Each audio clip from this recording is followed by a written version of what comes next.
ये है कि माननीय केजरीवाल जी 3 तारीख को भिवानी में आ रहे हैं और हमारा संगठन दिन प्रतिदिन जो कार्यकर्ताओं की मेहनत से और परमपिता परमात्मा के आशीर्वाद से बड़ा होता जा रहा है।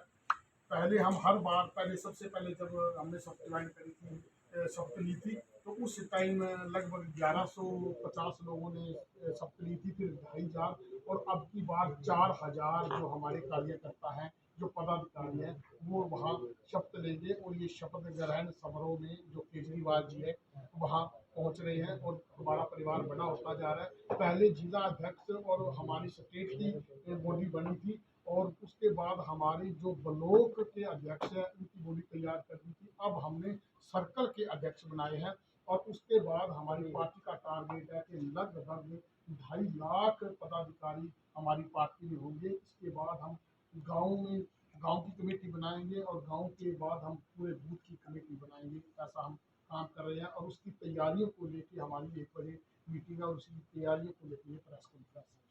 तो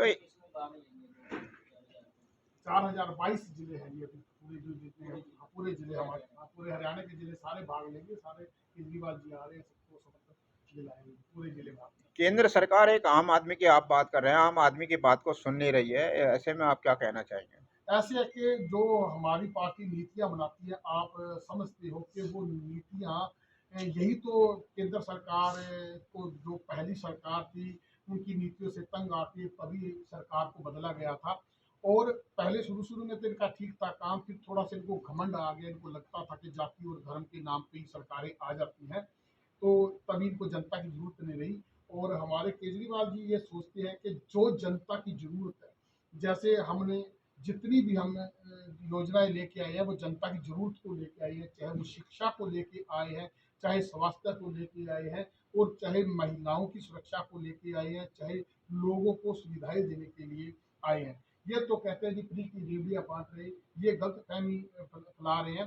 जो जनता का टैक्स जाता है वो पब्लिक के पास सीधे पहुंचना चाहिए सरकार की नीतियों के द्वारा, तो वो पहुंच नहीं पाता। जो हम टैक्स देते थे उसके लिए, उससे मात्र जो एमपी विधायक बड़े बड़े लोग थे वही सुविधाएं ले पाते थे जिनकी पहले लाखों की इनकम होती थी, लेकिन वो सुविधा जनता को देने की बजाय उनको केवल दी जाती थी। अब वो सुविधाएं जनता के पास आ रही है, तभी लोग केजरीवाल जी को पसंद करते हैं। केजरीवाल जी और जो भगवंत मान जी जो पंजाब से यहाँ वो आ रहे हैं, तो क्या उद्देश्य है उनको जो हरियाणा में इस समय जो मीटिंग आप? वो ऐसे है कि जैसे हमारे ये जो सर्कल है, पहले जिला अध्यक्ष, फिर ब्लॉक अध्यक्ष, फिर सर्कल अध्यक्ष, तो उनका जितनी टीम नीचे चली जाती, जमीन तक पहुंचती जाती है, तो उनके साथ बहुत ज़्यादा प्यार है। जैसे हम जिला अध्यक्षों को ज्वाइनिंग कराया था, संदीप पाठक जी आए थे, तब केजरीवाल जी नहीं आए थे।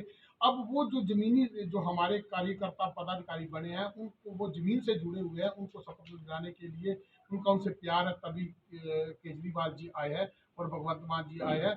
बाकी ऐसा नहीं है कि किसी और के साथ उनका बड़े नेताओं के साथ अलगाव है, सबके साथ प्यार है, लेकिन वो जो जमीन पे काम करता है कहीं ना कहीं उनकी अनदेखी होती है और उनको प्रायोरिटी देने के लिए केजरीवाल जी हमेशा एक कदम आगे बढ़ते हैं। आम आदमी पार्टी तैयार है, वन इलेक्शन वन नेशन की बात कर रही है सरकार। 18 को दोबारा से एक लोकसभा में सत्र बुलाया गया। ऐसे है जी, तैयारी तो हमेशा रहती है। एक बात से मैं मतलब सच्चाई से ये बोलूँ कि जैसे हमारी पार्टी लगभग 10 साल ही हुए हैं, तो उसके हिसाब से हमने बहुत बड़ा संगठन बना लिया है। धीरे धीरे संगठन बनता जा रहा है, जितना थोड़ा सा टाइम पे हर चीज़ होगी तो हम पूरी युद्ध लड़ेंगे। कई जगह पे हम पूरी तैयारी के साथ नहीं लड़ पाते। ऐसा नहीं है कि हमारे केजरीवाल जी को, हमारी आम आदमी पार्टी को वहाँ पसंद नहीं करते। सिर्फ होता कि एकदम से कहीं भी कोई चीज़ तैयारी करना आसान नहीं होता। हर चीज़ के लिए खर्चा भी चाहिए होता है, व्यवस्था भी चाहिए होती है, तो वो व्यवस्था एकदम से बनाना संभव नहीं होता है। वन नेशन और वन इलेक्शन ठीक है। आपका गठबंधन हुआ है, कैसा कैसा मानते हैं उसको? हाँ जी, इंडिया जो एक गठबंधन हुआ आप लोगों का, उसको कैसे मानते हैं? इंडिया जो गठबंधन है और उस गठबंधन में अंतर है। ये गठबंधन सिर्फ ये लोकतंत्र को बचाने के लिए आया है। कई बार ये बोलते हैं कि अब इनके विचार कैसे मिल गए। अब लोकतंत्र खत्म ना हो जाए, इसलिए वो लोकतंत्र को बचाने के लिए पार्टी इकट्ठी हुई है। क्योंकि जब धर्म और जाति के नाम पे ही इलेक्शन लड़ा जाता है और अगले को कामयाबी मिलती है, तो फिर इकट्ठा होना जरूरी हो जाता है। तो इसलिए कांग्रेस को करप्टेड कहते थे, फिर लोकतंत्र को बचाने आने के लिए करप्टेड उसमें मैं बताता हूँ, उसमें जितनी पार्टियां हैं, अगर मान ले 18-20 पार्टियां हैं तो सारी पार्टियां करप्टेड तो नहीं है ना। ऐसा तो नहीं है कि बीजेपी है तो कांग्रेस भी ना, ऐसे एक मैं टाइम पे तो आप लोग उनके खिलाफ धरने प्रदर्शन मैं कर रहे बताता थे हूँ, कि करप्टेड लोग हैं। जब तक हमने बीजेपी को नहीं देखा था तो लगता था कि केवल कांग्रेस ही करप्टेड है, और जब हमने बीजेपी को देख लिया, बीजेपी हर तरह से करप्ट तो है ही है, लेकिन इन्होंने पहले तो आटे में नमक चलता होगा, इन्होंने तो सब कुछ ही बेच दिया।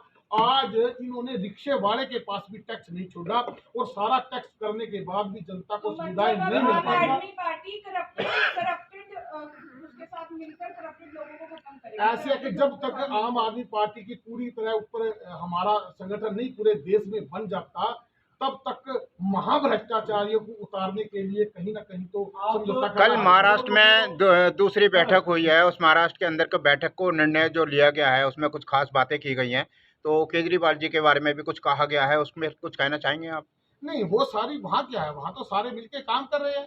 ऐसे इतना बड़ा परिवार है, हमारा छोटा सा करनाल में परिवार है, तो हमारे सारे जितने भाई हैं, छोटे मोटे आपस में नाराजगियां होती रहती हैं।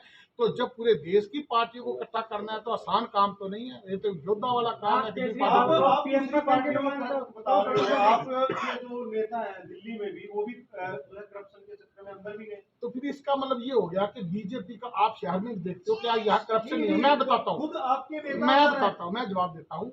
जैसे यहाँ पे हमारे को बोलते हैं कि आप सारा देख रहे हो कि कितने तहसीलदार, कितने डीटीपी अंदर चले गए, विजिलेंस उठा के अंदर डाल रही है, इतने करप्ट सरकार है यहाँ पे, इनके सारे दूध के धुले हैं। ये क्या करते हैं, वही तो बात है कि ईडी और सीबीआई का जो नाजायज फायदा उठा रहे हैं, ये क्या करते हैं कि 99% जो नेता है, पहले भी जाते थे 99% नहीं, कोई 60-70% विपक्ष के चले जाते हैं, 40% सरकार के होते हुए जाते थे, दूसरों को सबको अंदर डाल रहे हैं। वो तो सबको पता है कि सत्येंद्र जैन जी को और मनीष सिसोदिया को अंदर ना डालते तो अभी और भी ऊपर ग्राफ जाना था शिक्षा और स्वास्थ्य को लेकर। जो करप्शन कर रहे हैं वो किसी भी पार्टी से, उनको अंदर नहीं डालना चाहिए। हाँ जी, डालना चाहिए। रोज बीजेपी से कहते हैं कि बीजेपी साथ ईडी का इनका गलत उपयोग होता है। बिल्कुल इनके खिलाफ क्या दूध के तो बीजेपी वाले कितने डाले हैं।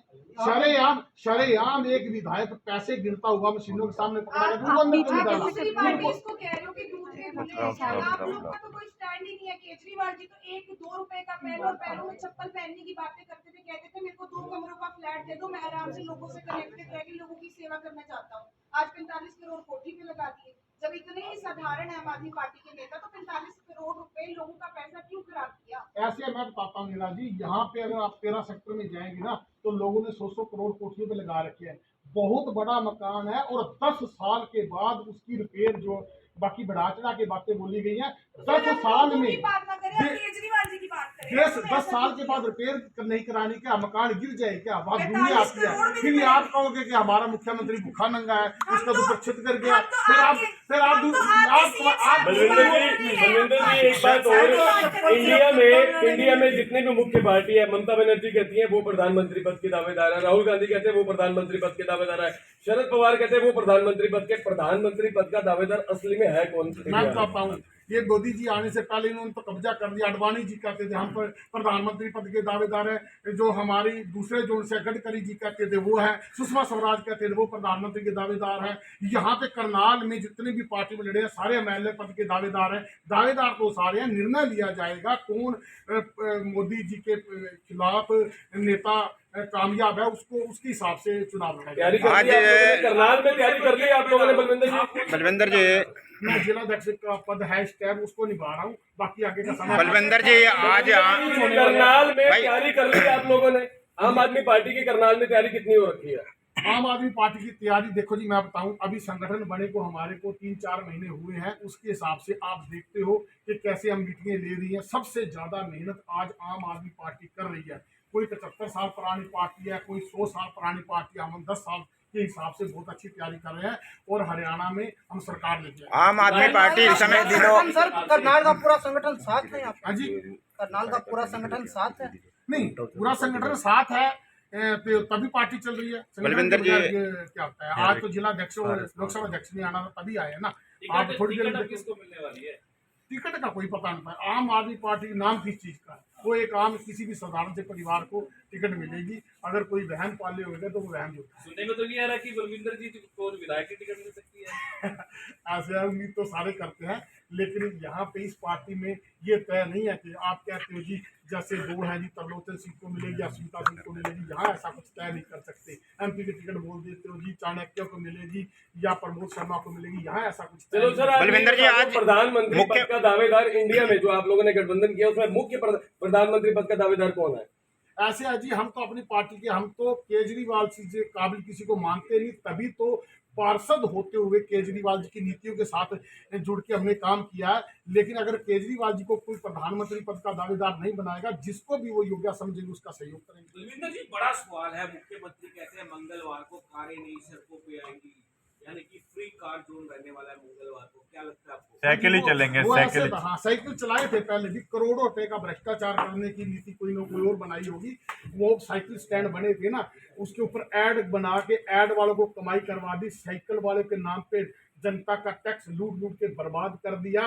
और जो हमारे ब्लाइंड के लिए फुटपाथ बनाया था उसमें आदमी, आंखों वाला आदमी और दो दो चश्मे लगा के नहीं चल सकता, तो ब्लाइंड कैसे चलेगा? और खार पे ऐसा तो नहीं अब साइकिल वालों से दोबारा कोई टेंडर वेंडर हो गया? ऐसे ही है जी, मैं बताता हूँ, जो कूड़े का टेंडर करनाल में हुआ था, आप देखते हो पहले मेरे कार्यकाल में 1 करोड़ रुपए में शहर साफ होता था, आज वही शहर जो है 10 करोड़ में साफ हो रहा है। तो आप समझते हो भ्रष्टाचार तो साफ है। 45 करोड़ कोठी पे लग रहे हैं। आप कोठी को लेके बैठे हैं क्योंकि मुद्दा आपको बहुत बढ़िया मिल गया है। बलविंदर जी, ऐसे मेरी कोशिश की मैं मुद्दे को उठाकर आम आदमी पार्टी को अच्छे से नहीं जी नहीं, मैं बताता हूँ, अब हम फॉर्च्यूनर गाड़ी पे आए, जिसका मतलब ये थोड़ी किसी का लूट लिया। जो जनता का पैसा है उन्होंने ऑफिस पे लगाया, अपने घर पे लगाया है, तो घर पे उन्होंने थोड़ी रहना, सरकारें बदलती रहती है, समय बदलता बलविंदर जी, रहता है। इस समय आप पार्षद भी हैं, आप पार्षद हैं, और इस समय जो है ना हाउस टैक्स बहुत ज़्यादा आ रहा है नगर पालिका के माध्यम से। लोगों के घर घर में जो है वो जैसे 5,000 था, 15,000, 25,000, 30,000 रुपये तक अब इस तरीके के वो आ रहे हैं, उसके लिए क्या कहना चाहेंगे? नहीं नहीं, वो तो नीतियों की इनका खत्म ही हो चुकी है ना। एक हाउस टैक्स क्यों गिनते हो? क्रय और मतलब है क्या, जिसका जो चीज कम आ रहा है टैक्स वो बताइए, है ही कुछ नहीं, सबको जनता को लूट रहे हैं। तो दबाव डाले जा रहे हैं, बहुत ज्यादा दबाव डाले जा रहे हैं लोगों पे। जो बढ़ाई है उसका दबाव है, नहीं तो सिलेंडर का मत, इन्होंने नू में देख लिया, ट्रायल करके दंगे का ट्रायल करके देख लिया, जो भी लोग आपस में नहीं लड़े,